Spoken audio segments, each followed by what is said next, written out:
Olá, bem-vindos à aula Traumatismo Vertebral, lição número 2. Eu sou o Nelson Batista, que vou estar aqui com vocês. Ora bem, o objetivo desta aula é dar seguimento à aula anterior, que foi sobre a fisiopatologia da lesão, e neste caso vamos falar da abordagem da vítima com traumatismo vertebral, mas principalmente sobre critérios de imobilização e extração de vítimas com este tipo de lesão. Na abordagem à vítima, é preciso ter em consideração que em trauma a metodologia a usar é o XABCDE. Ou seja, primeiro é necessário fazer o controle de hemorragia grave ativa e depois então damos continuidade ao exame. Durante este exame, durante esta abordagem, é preciso terem atenção que em trauma a lesão cervical, mediante os mecanismos de lesão associados ao acontecimento, é a mais comum e, pela sua fragilidade, a mais perigosa. Pelo que a estabilização cervical, durante a realização de toda a abordagem, de todos os exames que vão ser feitos, deve ser mantida, portanto, é uma prioridade. Deve ser mantida manualmente durante toda a abordagem, durante principalmente o exame físico e até que haja o despiste da lesão vertebral, ou seja, que o exame diga que não há critério de lesão vertebral, não há critério então de manter este cuidado. O colar cervical não é uma prioridade, que foi um hábito durante muito tempo, mas o colar cervical não é uma prioridade. Pode ser uma necessidade, mas não é uma prioridade, nem deve ser equacionada a sua aplicação nesta fase. Portanto, outro conceito que é importante retermos, que é o colar cervical não imobiliza a região cervical. Ele vai restringir alguns movimentos, mas permite sempre o movimento da cabeça, portanto, não é, como eu estava a dizer, pode ser uma necessidade, mas não é uma prioridade. Devemos então ter atenção que quando a vítima apresenta dor no eixo vertebral, e dor não só por queixa, porque o doente se queixa, mas que à palpação da região existe dor, ou existam déficits sensitivos ou motores, devemos equacionar a existência de lesão vertebral. Também devemos ter em presente que poderemos ter um potencial elevado de lesão vertebral em vítimas inconscientes, porque não conseguimos aferir os sintomas ou os déficits que o doente possa apresentar, ou vítimas com alteração de estado mental, ou sobre o efeito de drogas ou álcool, pelo mesmo motivo. Portanto, este tipo de situações vão mascarar os sintomas ou não vão permitir aferir de forma exata que estes existam e, portanto, devemos ponderar aqui, mediante os mecanismos de lesão, que a vítima poderá ter um traumatismo vertebral. Vítimas com traumatismo cranioencefálico também deve ser ponderada a existência de traumatismo vertebral, principalmente ao nível cervical, que normalmente é a lesão secundária associada. Colisões de alta velocidade, é preciso terem atenção, como colisões laterais com intrusão do habitáculo, porque a vítima está muito exposta, e as quedas, principalmente quedas em que exista pelo menos 3 vezes a altura da vítima, ou seja de uma altura superior a 3 vezes a da vítima, ou que está presente lesões dos calcários, da tibotársica, portanto podemos ter lesões vertebralares por compressão. Portanto, ou seja, sempre que os mecanismos de lesão ou a sintomatologia que o doente me apresenta ou a condição em que não é possível aferir com exatidão as queixas, os sintomas que o doente apresenta, devemos proceder à imobilização do eixo vertebral. Durante a imobilização devemos garantir sempre o alinhamento. Este alinhamento deve ser feito uma linha imaginária de nariz-umbigo. Deve-se manter a estabilidade do eixo vertebral, não produzindo movimentos desnecessários. Fundamental, se não for possível o alinhamento, não se deve forçar o alinhamento. Quando passamos para a técnica de remoção, devemos escolher a técnica que produza o menor movimento possível, que seja a mais estável para o doente e que garanta um movimento em bloco, ou seja, mantendo a estabilidade do eixo vertebral. Durante todo o processo, devemos manter a fixação cervical através da fixação da cabeça. Esta fixação deve ser então manual e depois, então, na extração do doente, já na sua remoção, por exemplo, com recurso ao planduro ou à maca scoop-pluma, já se deve utilizar os estabilizadores de cabeça. Portanto, esta manobra deve ser garantida durante toda a extração. O colar cervical pode ser considerado principalmente quando eu tenho que deslocar o doente. Mas lá está, não é uma prioridade, não é uma obrigatoriedade, mas pode ser considerado o seu uso, desde que exista alinhamento cervical, portanto, ou seja, é possível o alinhamento da região cervical, sem dúvidas, não se produza movimentos desnecessários durante a sua aplicação, ter o tamanho adequado e não existam contraindicações, como não ser possível o alinhamento, existirem lesões da traqueia ou edemas do pescoço, queimaduras do pescoço, porque vai haver edema associado, corpos estranhos empalados, doentes estomatizados ou outro processo qualquer que impeça de uma forma adequada a colocação do colar. Não force então o alinhamento, use a técnica que produza o menor movimento possível, o mais estável possível para o doente e garanta o movimento em bloco.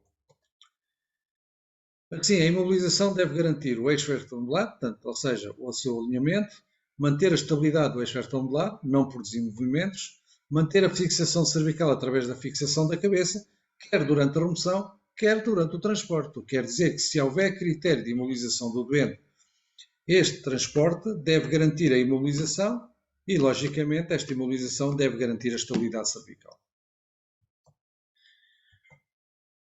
O colar cervical, portanto, pode ser usado, pode, como foi dito, não é uma prioridade, pode ser uma necessidade, principalmente quando temos que deslocar a vítima. Não esquecer, garantir sempre o alinhamento do eixo vertebral e a estabilidade do eixo vertebral. O colar sozinho não o garante. Portanto, não vamos produzir movimentos desnecessários, vamos manter a fixação cervical através da fixação da cabeça e o seu alinhamento. O uso do colar cervical, então, pode ser feito, mas é preciso terem atenção que pode agravar a pressão intracraniana do doente. Porquê? Porque ele, ao ser colocado, vai fazer a compressão das jugulares externas. E ao fazer esta compressão das jugulares externas, vai reduzir o retorno venoso do crânio, aumentando a pressão intracraniana. A pressão venosa intracraniana, vamos ter um aumento da PIC. Este fator é mais agravado, principalmente se o colar for pequeno. Daí que o colar deve ser corretamente medido, ter a altura adequada e ser colocado da forma correta. Portanto, outras consequências que podemos ter é não ter o tamanho adequado, então não uso colar cervical. De qualquer das formas, no mínimo para aplicar um colar cervical, devem existir pelo menos 2 técnicos e não um sozinho tentar fazer o processo. Como eu disse, não é prioritário, pode ser necessário.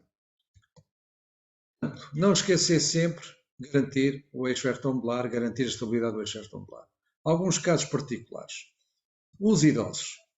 Os idosos temos uma lordose associada, além da fragilidade óssea que resulta basicamente do desenvolvimento da osteoporose. Os próprios idosos já têm alguma alteração da marcha, alguma limitação dos movimentos, o que facilita os acontecimentos. Portanto, daí que é preciso ter atenção. Mas esta deformação natural da coluna, portanto, esta lordose que se vai instalando, mais acentuada ou menos acentuada, dependendo das pessoas, é uma condicionante para a sua extração e para a sua imobilização, mas principalmente para a extração.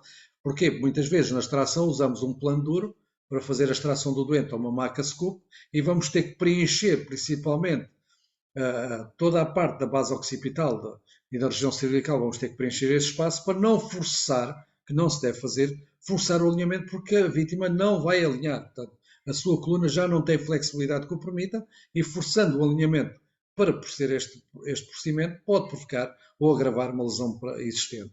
Portanto, tem que se preencher o espaço e por aí fora. Daí que, em transporte, esta vítima deve ser transportada obrigatoriamente, preferencialmente, como todas as vítimas de trauma, em maca de vácuo. Também pode impedir a aplicação de colar cervical, porque não se deve forçar a sua aplicação. Outras situações que devemos considerar são as crianças, principalmente as crianças pequenas ou os lactentes, em que temos uma cabeça desproporcional, temos um volume occipital mais pronunciado, o que leva com que, se colocarmos a criança numa superfície plana, ela vai fazer flexão excessiva da cabeça, portanto, do pescoço, provocando obstrução. A única forma que temos de compensar isto é fazendo uma elevação do tronco, preenchendo o espaço cerca de 2 cm, 2,5 cm, de forma a compensar o volume occipital. Atenção que há crianças que podem chegar aos 4 cm a esta altura. O colar cervical, se não é benéfico, não traz vantagem nenhuma para a vítima adulta, podendo ser necessário, na criança não deve ser usado ou deve-se restringir ao máximo a sua aplicação, porque muitas vezes só vai contribuir para criar ansiedade, medo, e que leva com que a criança tente retirar o colar e vamos produzir movimentos necessários que se podem evitar. Portanto, não esquecer que uma lesão vertebral em pediatria, apesar de ser rara, ela está facilitada nas colisões acima dos 50 km/h pela projeção da cabeça que pode dar origem à decapitação interna.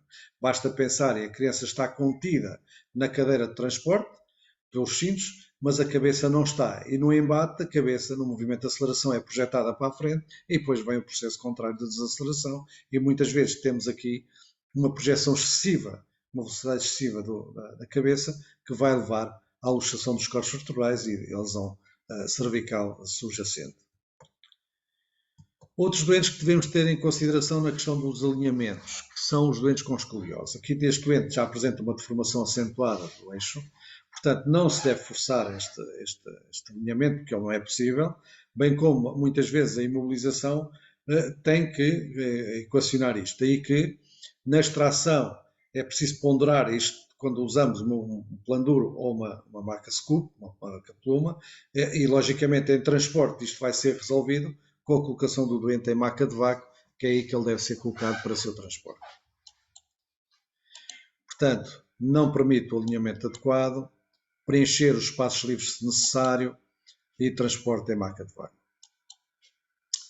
A imobilização. A imobilização consiste na restrição dos movimentos, neste caso da coluna vertebral. É a mesma coisa quando imobilizamos o membro. O objetivo é manter a estabilidade do membro, restringindo os movimentos nesse membro. Portanto, aqui é a mesma coisa. Portanto, vamos restringir os movimentos da coluna vertebral de forma a garantir a sua estabilidade durante a abordagem, extração e transporte. Portanto, para ser feita a imobilização, ela deve garantir o alinhamento, quando é possível, bem como também deve garantir o desalinhamento quando não é possível. Quando é possível alinhar, devemos manter a posição em que o doente se encontra.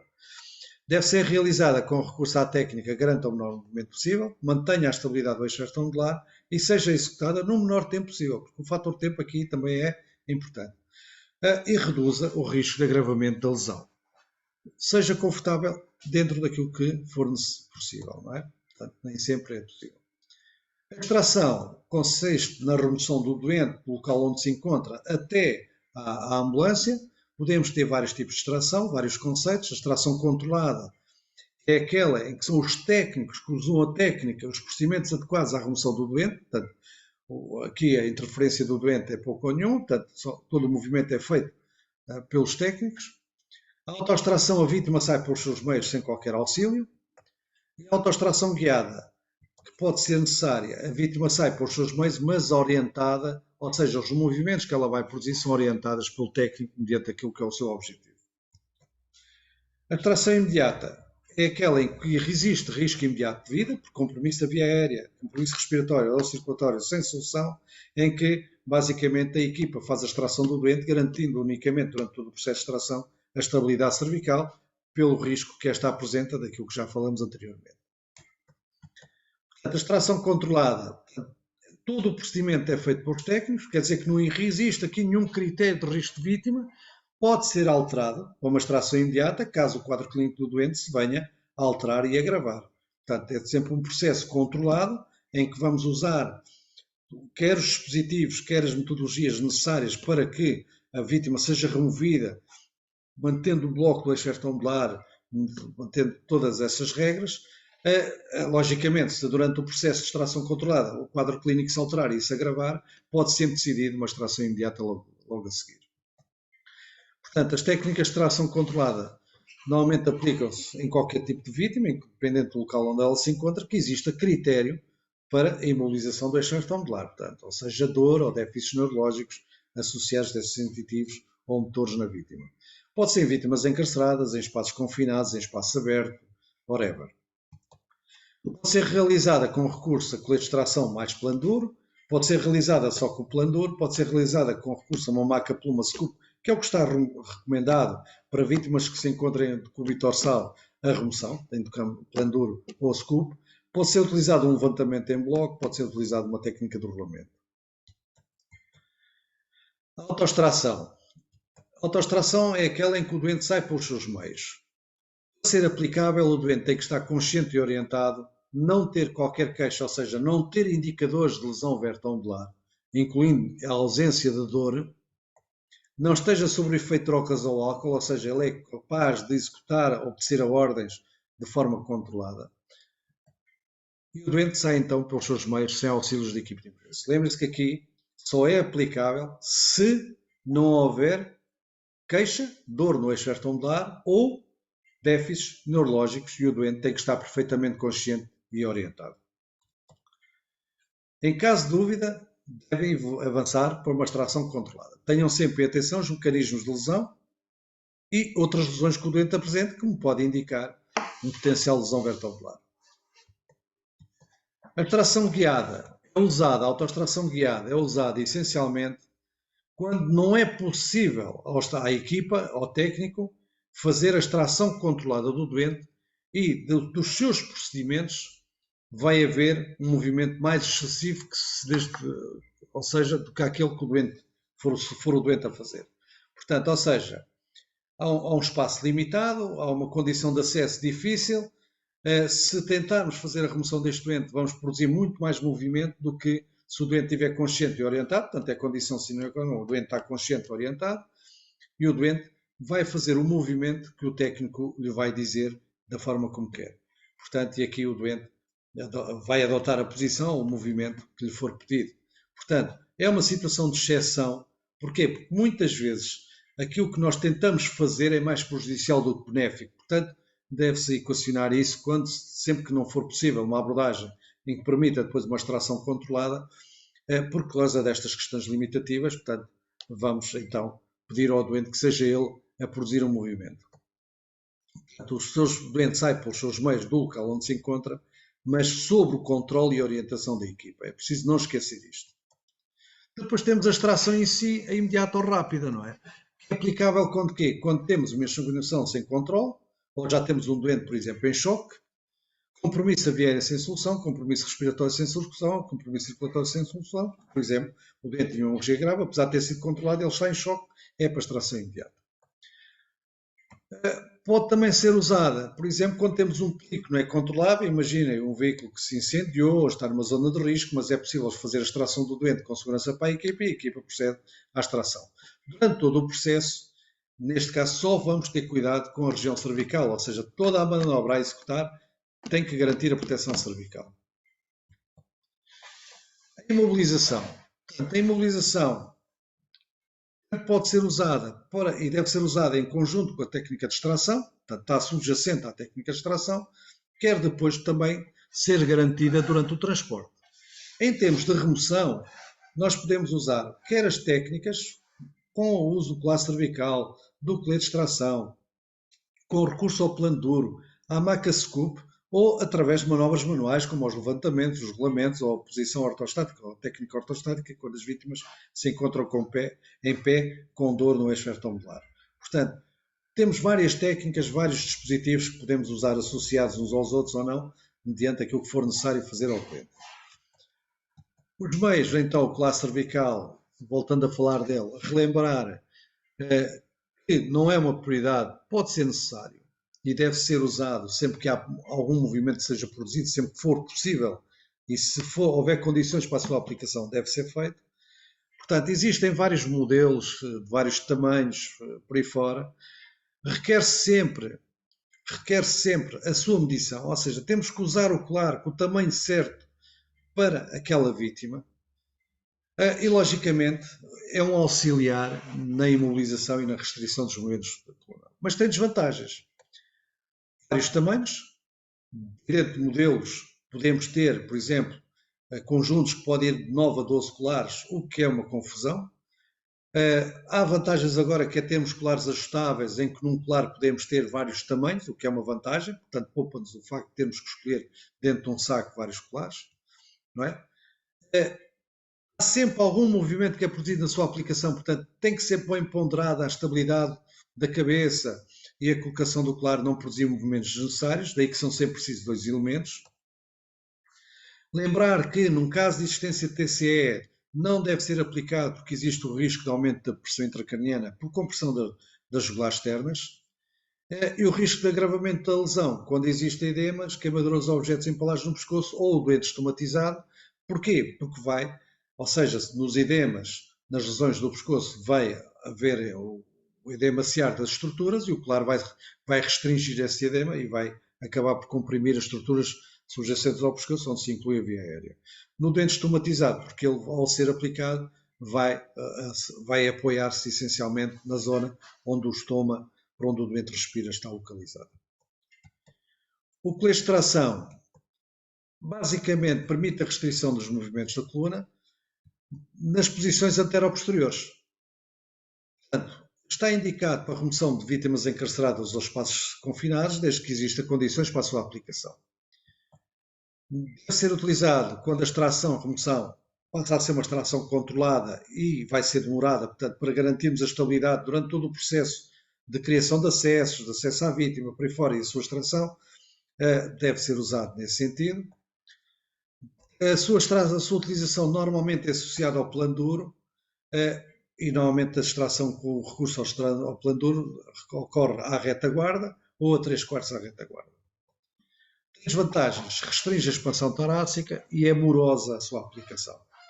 Portanto, daí que, se eu tenho um procedimento que permite uma extração controlada, segura para o doente, com recurso, por exemplo, ao plano duro, sem a utilização do colete de extração, a decisão está bem tomada. O plano duro é essencialmente um dispositivo de extração. Portanto, basicamente, hoje é o que está recomendado para a sua aplicação. Pode ser associado ao uso de cintos e imobilizador de cabeça quando eu tenho que deslocar a vítima para garantir a sua segurança e fixação ao plano até chegar à maca da ambulância, onde vai ser transferido para a maca de vácuo. Tem desvantagens, é preciso ter atenção. Provoca desconforto e dor, principalmente quando a vítima está posicionada no plano duro mais do que 30 minutos, portanto vai começar a provocar este tipo de isquémia dos tecidos moles por compressão. Contribui para o surgimento de úlceras de pressão precisamente pela isquémia dos tecidos nos pontos de compressão. Limita o posicionamento da vítima, portanto só me permite ou um Fowler completo, ou seja, levantamento do tronco em bloco, ou a posição de Trelleborg, levantamento dos membros inferiores em bloco. Depois vou ter como consequência a compressão do diafragma e vamos aumentar o desconforto respiratório. Portanto, é contraindicado, 100% contraindicado para o transporte da vítima. O transporte da vítima deve ser feito, o transporte em ambulância deve ser feito com recurso à maca de vácuo. Portanto, é um dispositivo recomendado exclusivamente para tração, associado a outros procedimentos que sejam necessários. A maca Scopluma é um plano duro articulado, é bom que tenhamos consciência disso. Tem vantagens, que a sua aplicação é mais fácil, portanto reduz a necessidade de rolamentos, de levantamentos por aí fora. Deve ser usada sempre que possível, quando temos vítimas em decúbito dorsal devidamente alinhadas. Portanto, mas não se esqueçam, é um plano duro articulado. Portanto, as desvantagens são as mesmas que eu falei para o plano duro. Portanto, não é para transporte da vítima, é só única e exclusivamente para extração, porque temos riscos de provocar isquémia dos tecidos nos pontos de compressão e depois o desenvolvimento de úlceras e o desconforto para o doente, porque esta isquémia vai provocar dor e depois mais tarde vai acabar por o doente ter que se mexer se estiver consciente e anula por completo o objetivo da imobilização. A reter, a extração corresponde então à remoção da vítima do local onde se encontra. Deve-se usar a técnica e o meio que garantam a estabilidade do eixo angular, que produza o menor movimento possível, adequada à sintomatologia, às condições de salvamento presentes. Portanto, não há aqui uma solução milagrosa para todas as situações. Cada situação é uma situação e deve ser avaliada. Cada caso é um caso. O transporte corresponde ao encaminhamento da vítima em ambulância. A vítima de trauma com critério de lesão do eixo vertebral deve ser transportada obrigatoriamente em maca de vácuo. Deve ser adotada a posição adequada ao seu estado clínico, portanto, e o transporte deve ser adequado ao estado clínico do doente. Muito obrigado, até à próxima aula.